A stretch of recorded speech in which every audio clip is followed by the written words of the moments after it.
My parents think my husband would be perfect for my parasitic sister at their anniversary party, but my husband asked if the neighbor was also perfect for my father.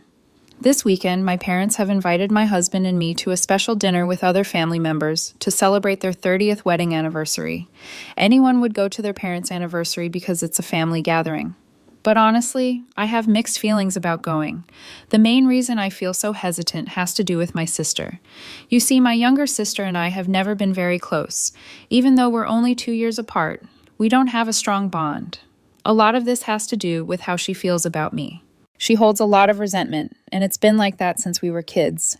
When we were little, our parents were really, really strict, especially our mom. She spent years in the military, and that mindset definitely showed in how she raised us. He was always pushing us to compete against each other. It didn't matter what it was, running to catch the school bus in the morning or trying to outdo each other with chores.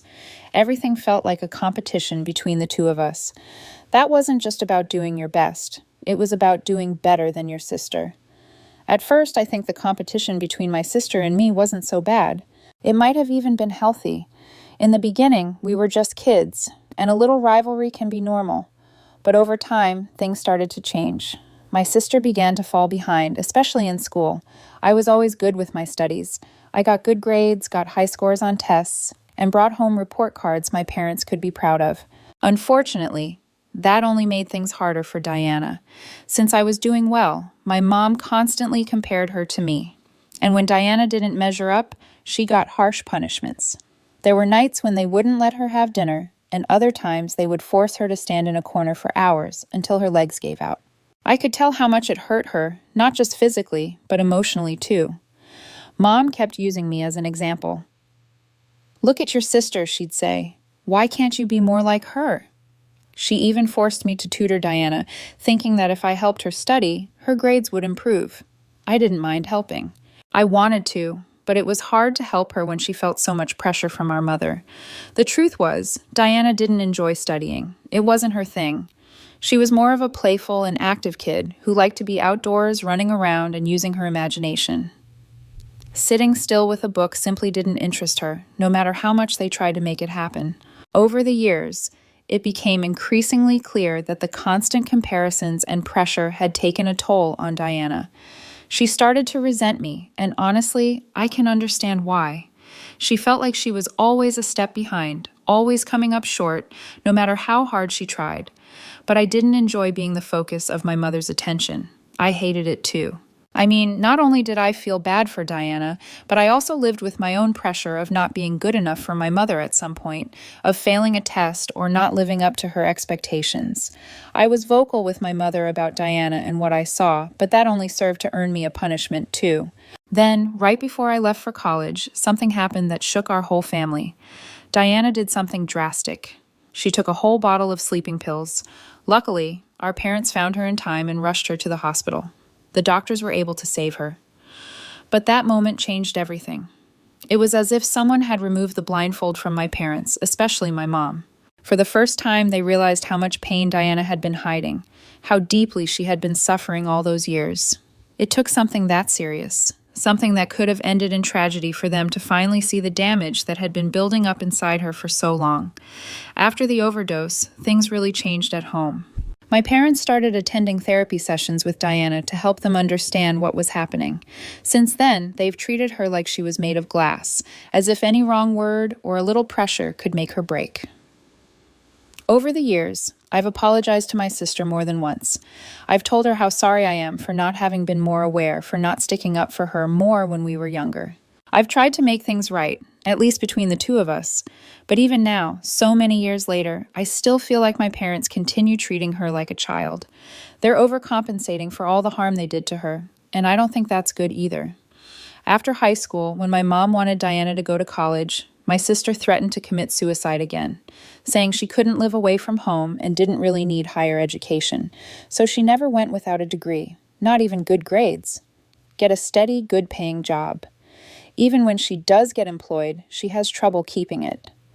Whether it's because she misses too much work or ends up clashing with her coworkers, she eventually gets fired. It's like a pattern that keeps repeating.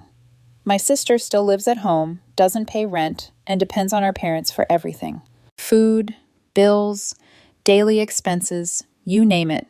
To be clear, my sister doesn't have any diagnosed mental illness right now, other than the depression she struggled with back then.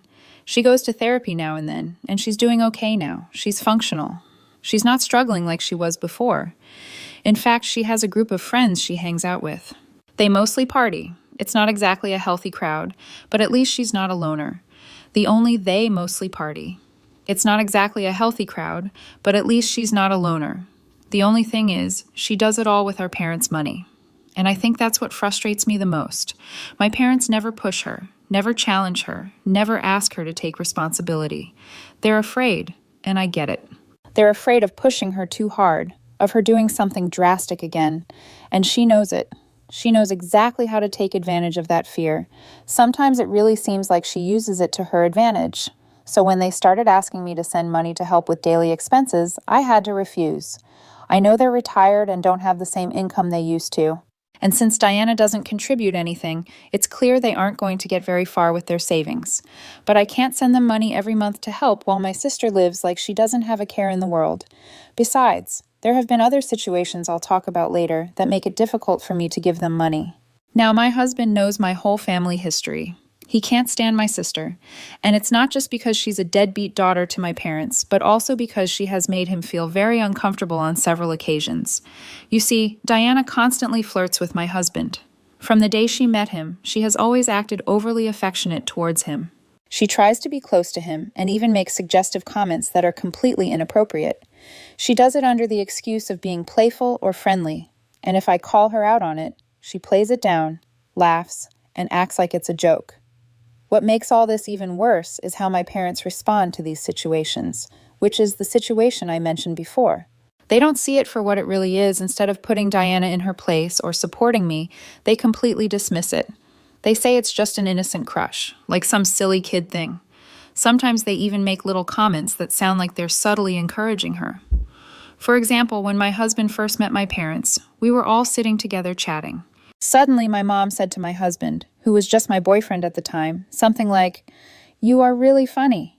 You know, you'd actually make a much better match for my other daughter, Diana.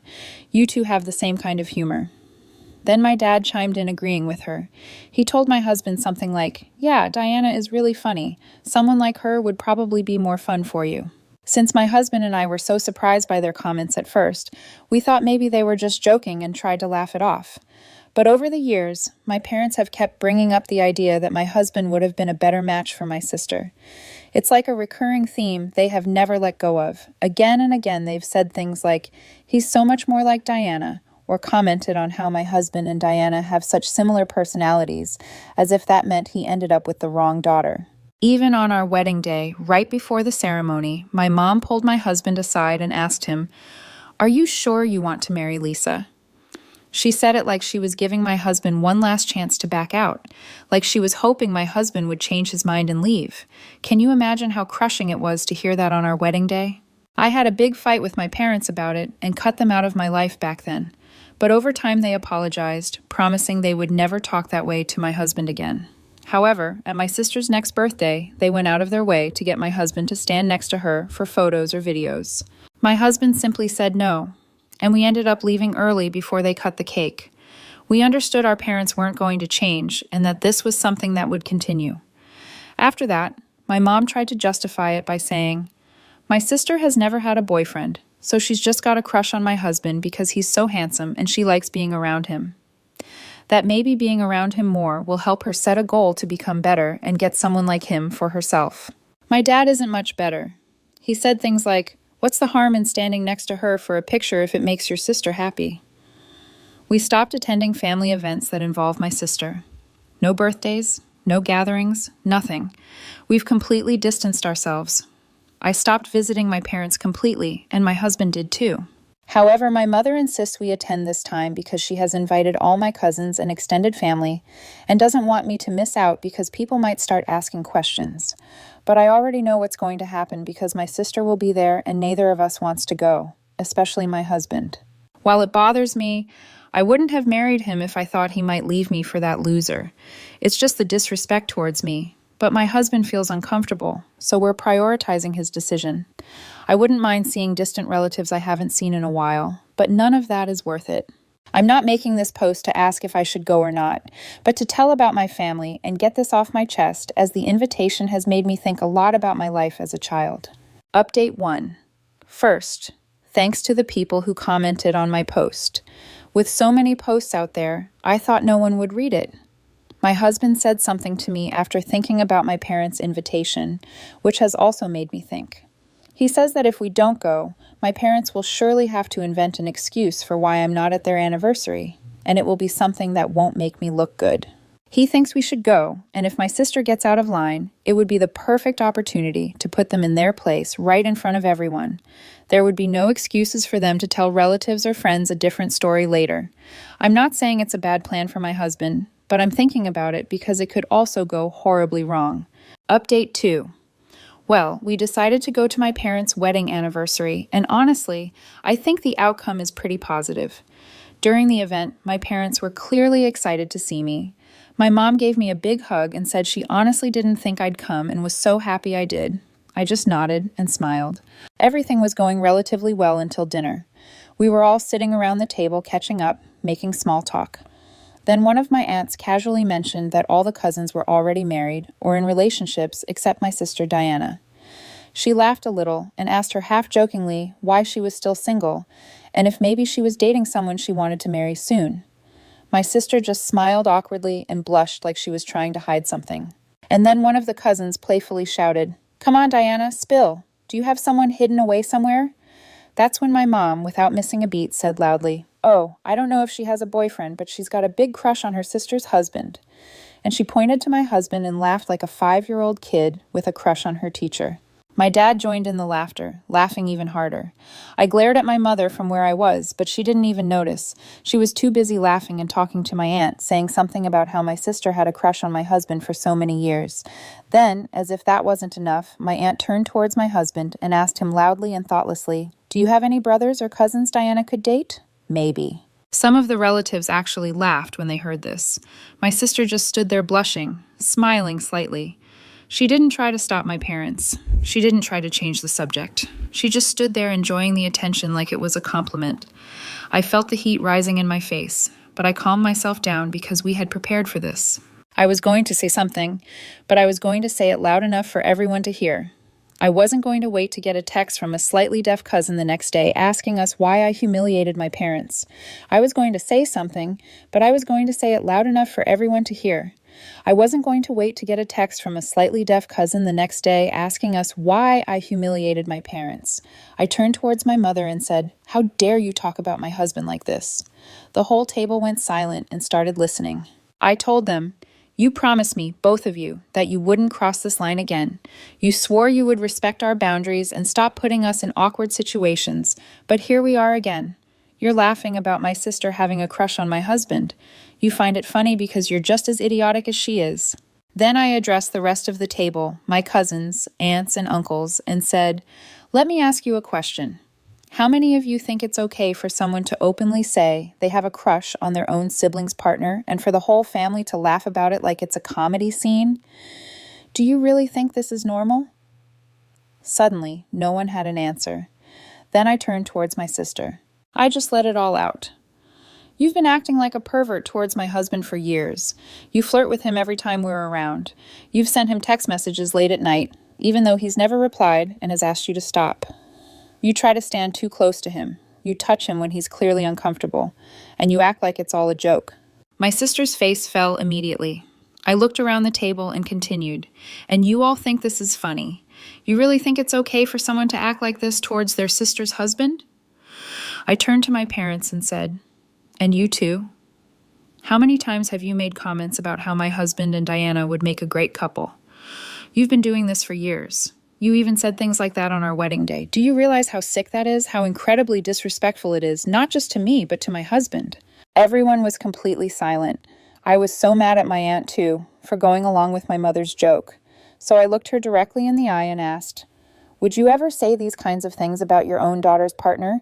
Would you tell your son-in-law he'd be a better match for someone else in the family? Would you let your daughter act like this towards someone else's husband?" She looked surprised and then slowly shook her head. Exactly. That's what I damn well thought. So why is it okay when my parents do it to me? My dad looked like he was about to explode. His face was red, his fist clenched on the table, but I told him, "Don't you dare say much. Don't even try. I think Mom and your sister seem to have excellent chemistry. Maybe they should be together too." Nothing. Just a thought, always in jest, right? Of course, he was furious after that. My mother, on the other hand, started to panic. She tried to laugh it off with a shaky voice, saying, "I didn't mean anything by it. Come on, it's not a big deal. It's just an innocent crush. We've always joked like that about your husband and Diana. I'm sorry, but it really is funny, and I wasn't trying to offend anyone." That's when my husband, who had also practiced his part, spoke to my mother. "Oh, I get it. Since everything is a joke to you, I guess cheating on your husband years ago was just fun too, right? I think it's time for all of us to have a laugh. Come on, start laughing." All while gesturing for them to laugh. My mother froze with wide eyes. My husband continued, I guess you also had an innocent crush on the neighbor, right? And I guess when you decided to sleep with him, it didn't mean anything. It was just for fun, wasn't it? What my husband had said was completely true. This was an ugly little secret they had kept for years, and kept secret from everyone. A long time ago, my mother had cheated on my father with the neighbor, and when he found out, she begged him not to leave. He only stayed for me and my sister. Over time, he seemed to have forgiven her, or at least moved past it. But my husband knows this truth because I told him. He's kept it a secret for many years. But before coming to dinner, he asked me if it was okay for him to use all this to defend himself. And my answer was, "You have free rein to use all the ammo you want." My mother came out of her shock and immediately started yelling at my husband. She wasn't in joke mode anymore. She yelled that my husband had no right to throw that in her face and that he had crossed the line. My dad also defended my mother, calling my husband disrespectful and incredibly low. But I was also going to defend my husband, and I told them, "You crossed the line the moment you turned my husband into the punchline of your weird jokes. The moment you kept defending Diana like she was a harmless child when she has been making my husband uncomfortable for years. It's pretty creepy that a big girl like Diana has a crush on her brother-in-law. She's not a kid. She's a damn grown semi-functional adult who should become completely functional with a wake-up call. I don't know, maybe a kick in the pants to send her out on her own." My mother started crying in front of everyone to see if she could gain some sympathy points, trying to turn the situation around as if she were the victim now, because here was a horrible daughter, meaning me, yelling at her and telling her a few truths. But people kept thinking about what she had said, added to the fact that my mother had cheated on my dad.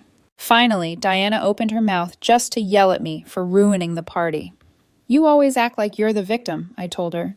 "None of this would be happening if you hadn't started it. You sat there like a seal, waiting for its fish, while you let Mom announce your crush on my husband like it was a joke. You didn't say a word to stop it. You blushed like a schoolgirl watching the quarterback walk through the halls. All that was missing was you twirling your hair with your fingers. Are you mad at me? Well, damn right, because your anger matters less than nothing to me." She said, "Oh, please, you always act like the victim. Nobody said anything that bad." While my parents and Diana kept yelling and blaming each other, my husband and I decided to leave. The yelling didn't seem like it was going to stop anytime soon, and we had already done our job. What was the point of staying there any longer?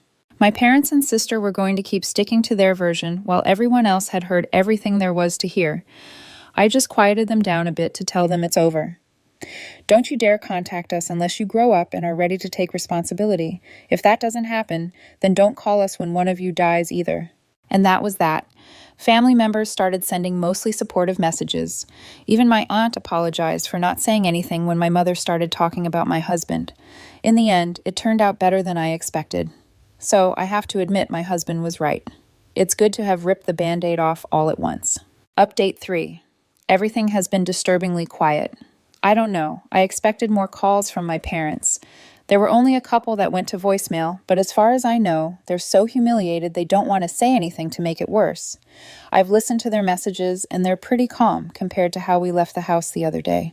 I get it. They're afraid we'll explode again and tell them more truths. But I think we've said everything. We haven't held anything back. Sure, we had other ways of saying what we said, but in the moment, it just came out that way. For example, my husband planned to say my sister was a loser. He would never even consider dating. But in the heat of the moment, he forgot and only remembered the important thing, talking about my mother's infidelity. Looking back on the dinner, I think it was positive. We had to stop at a fast food restaurant after leaving there because we barely ate anything during the night, but we had a good time talking about it over some burgers and fries. Update 4. Almost 6 months have passed since my last update with several things worth mentioning. Now, first of all, despite cutting off all contact with my sister and warning her multiple times, Diana has sent creepy and unsolicited love letters to my husband. Even after our threats to involve the police, she didn't seem to care. We had to take further action later. Then, about a month ago, my husband and I received incredible news. We're expecting a baby. We were filled with joy and shared the happy news on social media. This was clearly a big mistake because earlier this week, things took a terrifying turn. My husband got home from work and was surprised to find Diana sitting on our porch waiting for him. She started to get up as soon as she saw him. He immediately felt unsafe, so he ran to his car and started driving away, while she ran towards the car and begged him to stay and talk to her. I can't even begin to describe the panic he must have felt in that moment. He called me, and I rushed home as fast as I could. We both called the police right away, and since we already had reports against her for the creepy letters, it wasn't hard to get her locked up for a few days, all until she was released by my parents on bail. But she still has to face trial. Our lawyer had also filed for a restraining order against her, but it was still being processed when she showed up at our house. We've also talked to our lawyer, and while we can press charges against her, as well as testify in court, we wondered how much a criminal trial against my sister might cost. He told us that if my parents pay for a lawyer, it could cost between $10,000 and $20,000 to defend her. But it could be much more if they choose an expensive lawyer.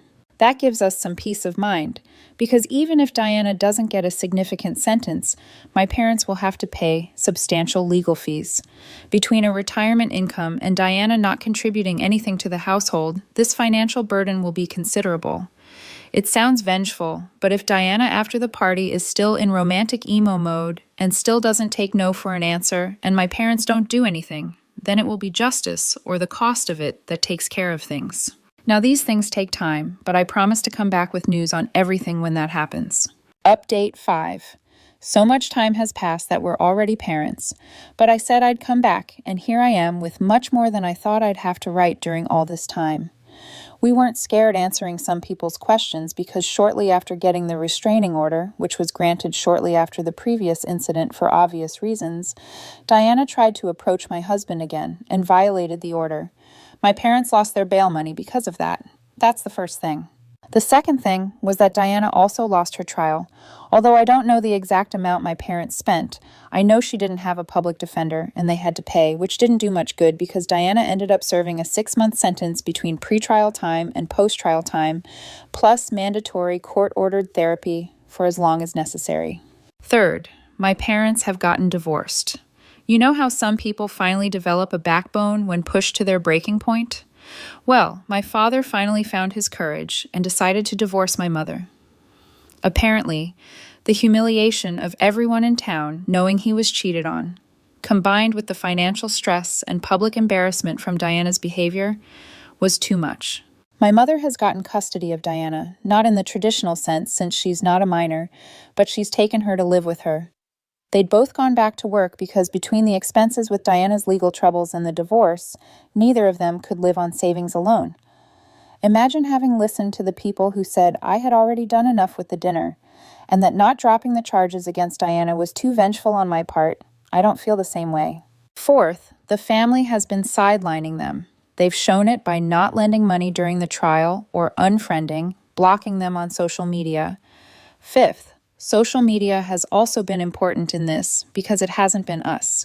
But let's just say the town knows who my parents are now and who Diana is. That's why they've had a very hard time being able to rent something after losing their house between the trial and the divorce.